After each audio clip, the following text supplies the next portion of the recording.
బంధువులందరిని పిలిచారు. వాళ్ళతో పాటు వాళ్ళ చెల్లిని కూడా పిలిచారు. ఆ ఫంక్షన్ జరుగుతుండగా చెల్లెల పిల్లలు ఆడుకుంటూ ఇంటి మీదకి వెళ్ళారు. 5 సంవత్సరాల బాబు ఇంటి మీద ఆడుకుంటూ ఇంటి పైన నుంచి 5 సంవత్సరాల బాబు పైనుంచి కావాలని ఆడుకుంటూనే దూకేశాడు కిందకి దూకి అంతే పడిపోయంగానే గబాగబా వీళ్ళొచ్చి అమ్ము పైనుంచి కింద పడ్డాడని చెప్పేసి పడిపోయాడు ఆ చిన్నవాడు. ఏం పలకట్లేదు. వెంటనే హాస్పిటల్ తీసుకెళ్ళారు, ఏం జరిగిందో ఏమోనని.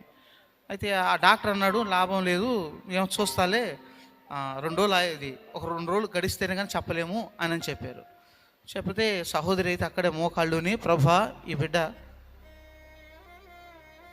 ఫంక్షన్ కానీ వచ్చారు, చిన్న బిడ్డకు దెబ్బ తగిలింది, ఎటువంటి ప్రమాదం కలగనీయకుండా నువ్వే కృప చూపాయా, బిడ్డ ఆరోగ్యంగా ఉండాలయా, ఈ పెళ్లి కూడా చక్కగా జరగాలి ప్రభా అని కన్నీరు విడిచి సహోదరి ప్రార్థన చేసింది.